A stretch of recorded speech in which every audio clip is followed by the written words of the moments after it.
I hope everyone's blood pressure has come down now that we are a day removed from the thrilling, yet stressful, yet fun Red Sox win over the Tigers. Hopefully, you got a good sleep over it because now we're going to talk about it. Welcome into the Locked On Red Sox podcast. Thank you, as always, for making Locked On Red Sox your first listen of every single day. I am your host, NESN's Lauren Campbell. I'm still flying solo. Jake will be back Friday. I know I said he'd be back Thursday. He's still getting all of his ducks in a row so he can prepare for his next road trip with the Massachusetts Pirates, but he will be back Friday. So make sure to tune into that.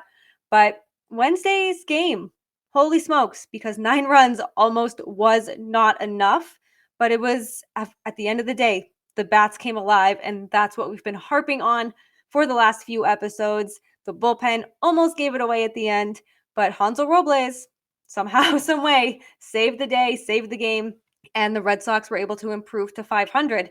There is a lot to kind of break down in this game. Kiké and Rafi still staying hot. Jackie Bradley Jr. getting his first 2 hits, the 6-run 4th inning, the pitching, Nate Eovaldi getting to Erod. So a lot to break down. Let's get to it. You are Locked On Red Sox, your daily Boston Red Sox podcast. Part of the Locked On Podcast Network, your team every day.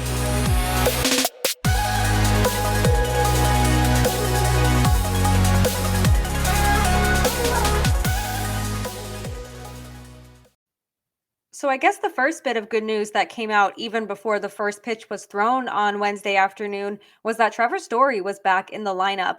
And if you remember, he's been dealing with food poisoning. On Tuesday, Alex Cora even said it was probably unlikely that he'd return Wednesday to the lineup. But when that lineup card was submitted, Trevor Story was there.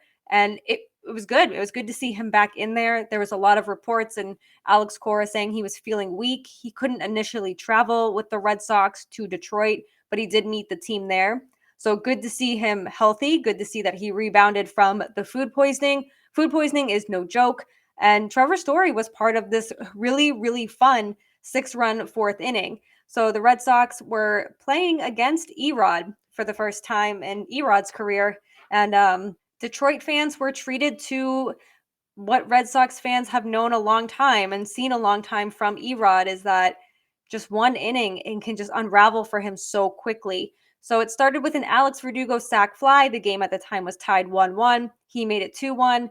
Then Jackie Bradley Jr. doubled to make it 4-1. Kiké Hernández doubled to make it 5-1. Devers doubled to make it 6-1. A lot of doubles in this inning. And Trevor Story, he had an RBI single to make it 7-1. At one point, the Red Sox were leading 9-2. So you're thinking this game is over. It's maybe the Tigers will get a run or two back, but this game, no way it's going to be close. Especially you look at Erod's final line: 3 2/3 innings, 5 hits, 2 earned runs, 3 walks, 5 Ks. So he did not do enough to get the Tigers to win, but Nate Eovaldi looked pretty sharp in his outing for the Red Sox. He did pick up his first win. He went 5 innings, gave up 4 hits, 2 earned runs, only had 1 walk, and struck out 6. The 2 earned runs, however, both came via solo home run. Those were the only really 2 mistakes he made, but it's unfortunate when 2 kind of bad pitches turn into home runs for the opponents.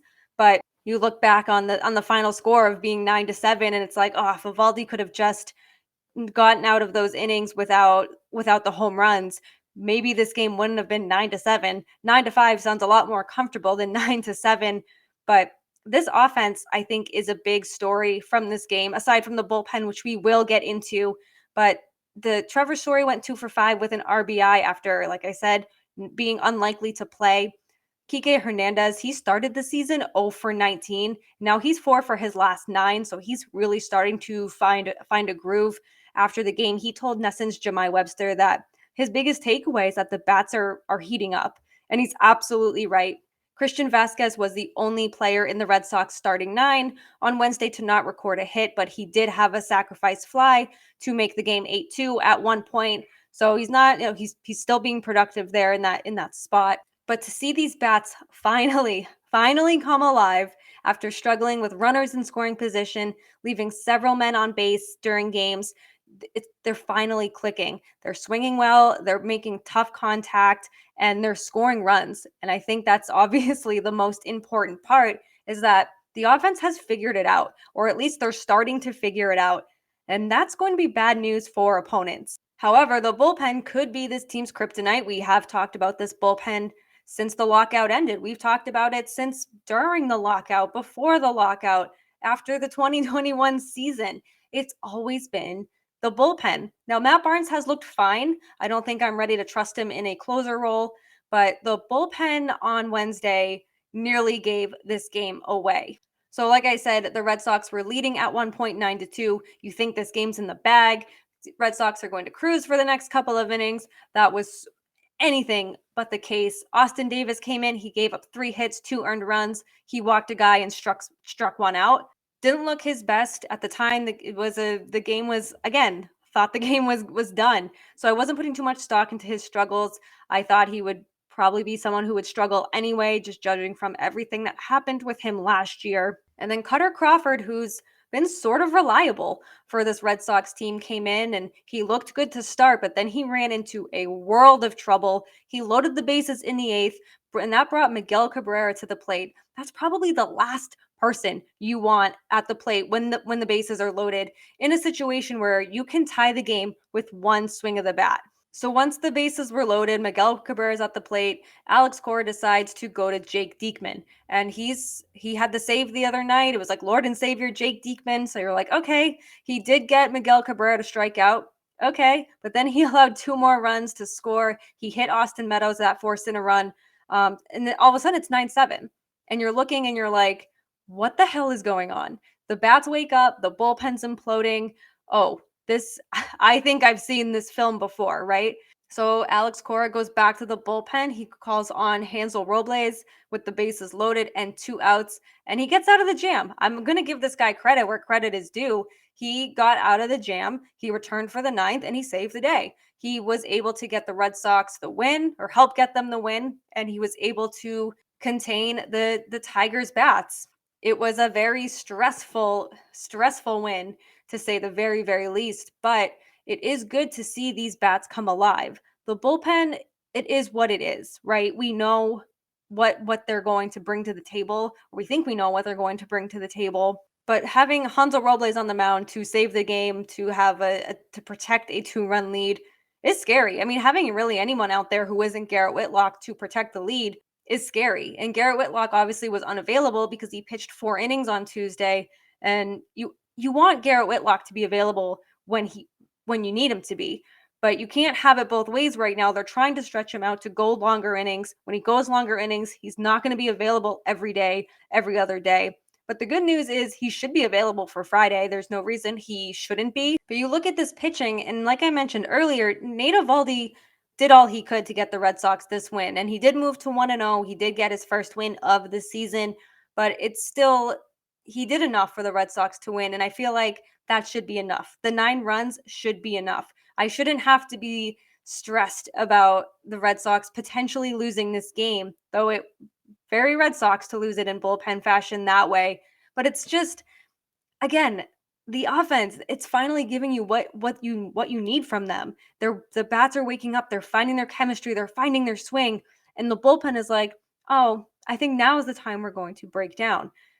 But we knew this going into the season, right? We knew that there were people in that bullpen that cannot be trusted. You know, there's people in that bullpen that probably should be in the minor leagues right now. But the Red Sox and Alex Cora, they have to work with what they have. It's the unfortunate thing about having not a lot of trusting guys in that bullpen. And if I could put Garrett Whitlock out there every day, I absolutely would want to. But you don't want to burn out these guys so early in the season. You don't want these guys overworking themselves 6 games into the season.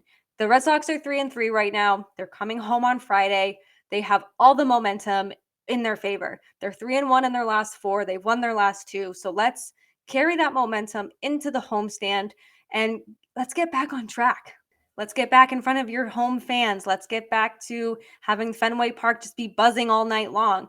So let's carry that momentum and everything the Red Sox have right now into their homestand at Fenway. No, it's not sustainable for the offense to score 9 runs every single night. So hopefully these two teams that the bullpen and the offense can get on the same page and string together some quality wins here. This is a really good time for the Red Sox.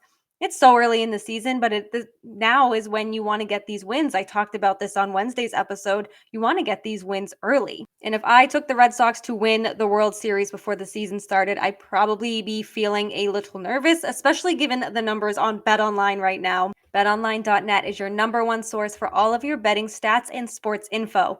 Find all the latest sports developments, league reviews, and news, including this year's basketball playoffs and the start of the Major League Baseball season. BetOnline is your continued source for all of your sporting wagering information from live betting to playoffs, esports, and more. Head to the website today or use your mobile device to learn more about the trends and the action. BetOnline makes it super easy if you're a new bettor or first-time bettor. Lays it out all for you right there. You will not be confused. That's BetOnline, where the game starts. Thank you for making Locked On Red Sox your first listen today. For your next listen, check out the Locked On Now podcast. Recaps of MLB games with analysis from our local experts, taking fans through the season like no other network. It's free and available wherever you get your podcasts. So we're going to keep talking about the offense. We're going to keep talking about the bullpen. We're going to talk about what happened. I know this is a Red Sox podcast, but it's all over Twitter about what happened with the Dodgers and Clayton Kershaw.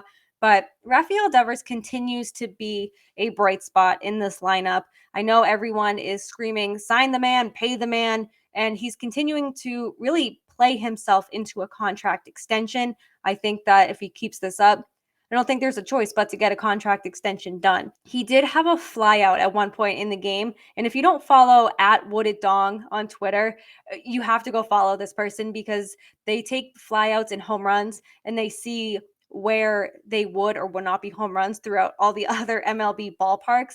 So Devers had a flyout that would have been a home run in every single ballpark except Comerica. Go figure, right?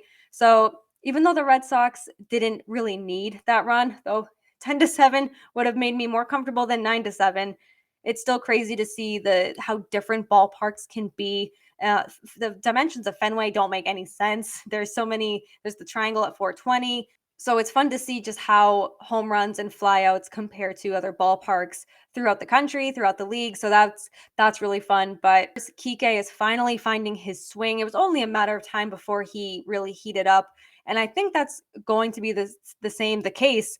And I think that's going to be the case for a lot of players, not just on the Red Sox, but throughout MLB, the shortened spring training. Some guys are still trying to get in baseball shape and get their swing right, and it's going to take a little bit.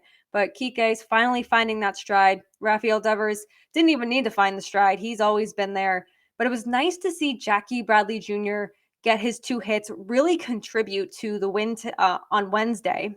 When he was traded back to Boston in the offseason just before the lockout happened, there were a lot of questions about why did the Red Sox bring him back? He's a liability at the plate. And you can still say that. Yes. I mean, he's known for his defense. He's a great defensive outfielder. We've seen this for several years. So to see him really contribute to the win, I think was positive. No, I don't think it's something that's going to be a trend. I mean, he'll probably go on some mini hot streak like he usually does, and then he'll go cold again, he'll go up, he'll go down. He'll put the Red Sox fans through every single emotion, pretty much probably what you felt Wednesday during the game. And it was also great to see Trevor Story. I mean, he's been dealing with food poisoning. Didn't sound like he was feeling great at all. He was feeling really weak.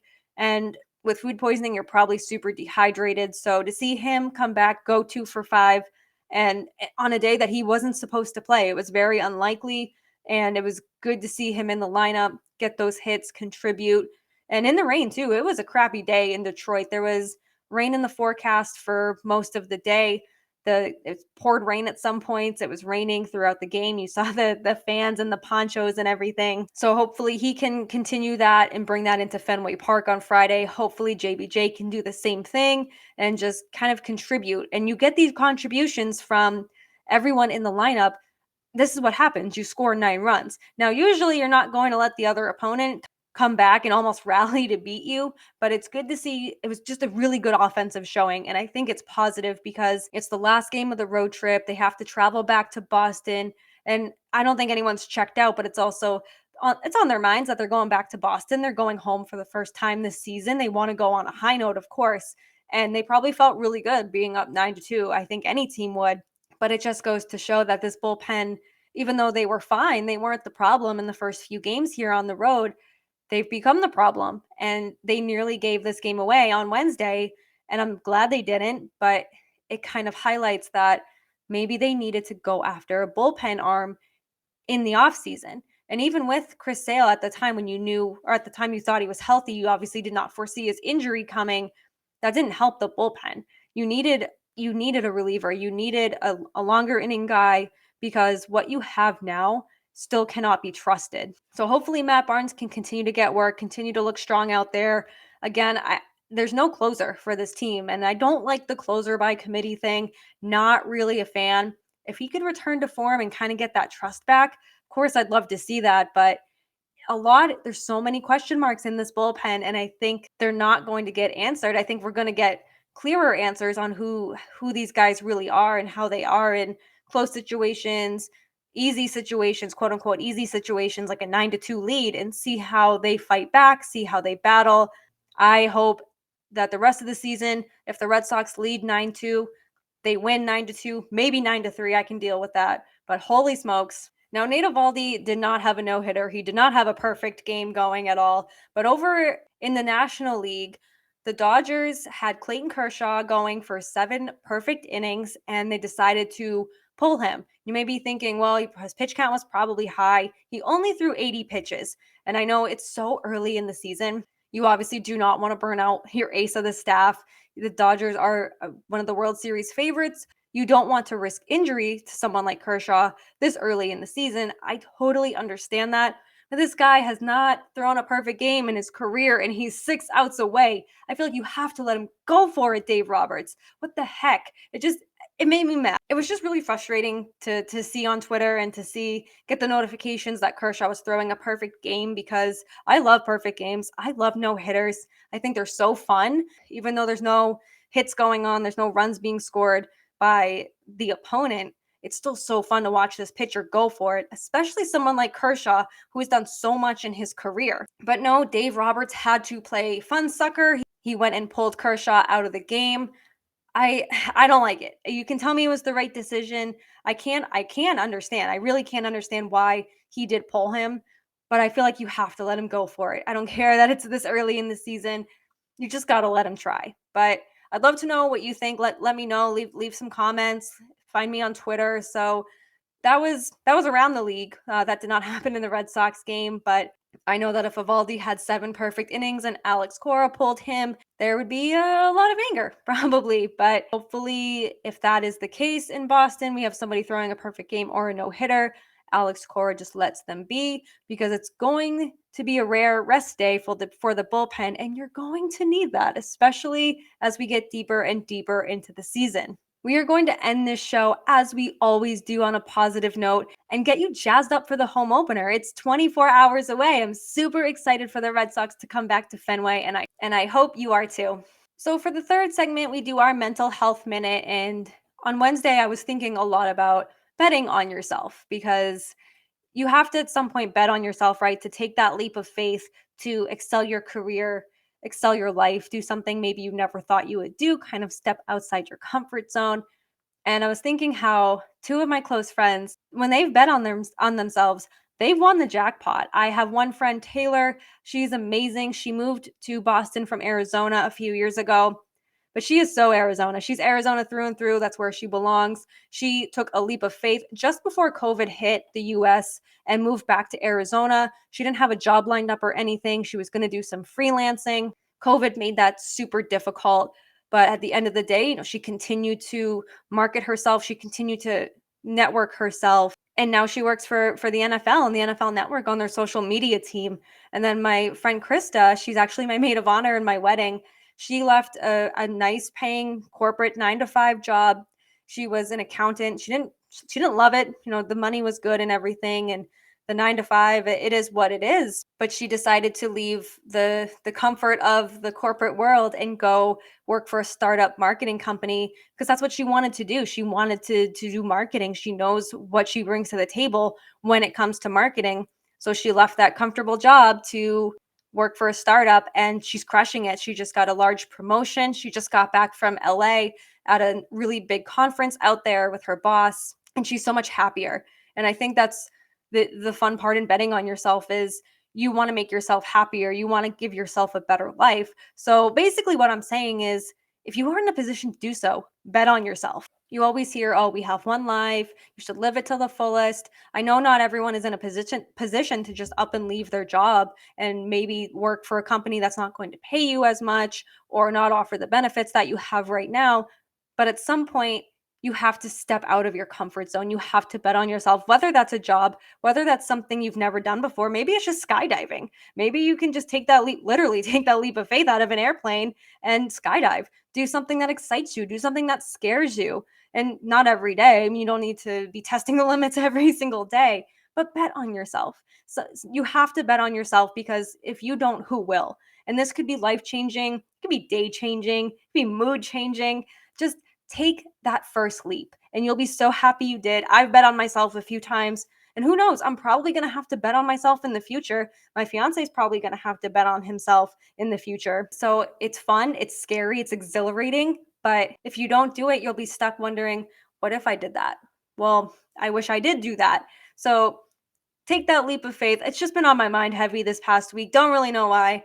Just thinking about the possibilities of so much in the future. You never know what the future holds, but you control it. So take that leap, take that first big step, take that jump. Whatever you do, just do it and do it with confidence. If you really want to do it, there's a reason you believe in yourself so fiercely. So do it. Make that first step. And I really hope that you're able to bet on yourself and have the outcomes my friends have had. It's all been so positive. They're so much happier. And in turn, that makes me happier and the people around them happier because they're thriving out there. They succeeded in betting on themselves and now they're living their best lives. And I'm so happy. But I think that is a good place to end tonight's show. Like I said, Jake will be back on Thursday. We're going to preview kind of what we've liked from the road series, what we liked, what we didn't like, what we're expecting from the homestand. So that will be a really fun episode. It will be great to have Jake back. Rate, review, and subscribe to the Locked On Red Sox podcast right here on YouTube, Apple, Spotify, wherever you get your podcast is where you can find us. Find us on Twitter at LO_Red Sox. Jake at Jake Iggy, and then me at La Lauren, 3 Laws, Lauren with 4 R's. Be sure to check out all the other Locked On shows across the network. Locked On Rays, Jays, A's, Yankees, Locked On Dodgers, so you can hear about all the Kershaw hubbub. And now that you've made Locked On Red Sox your first listen, head on over to Locked On MLB to make it your second listen. Friend of the pod and good friend of mine, Paul Francis Sullivan, but please call him Sully, brings you his unique perspective of baseball, both past and present. It's free and available wherever you get your podcast. Like I said, be sure to check back on Friday. We're going to be previewing the home opener. Finally, the Red Sox are back at Fenway, so it's going to be a lot of fun. We can't wait to see you on Friday. Let's go, Red Sox.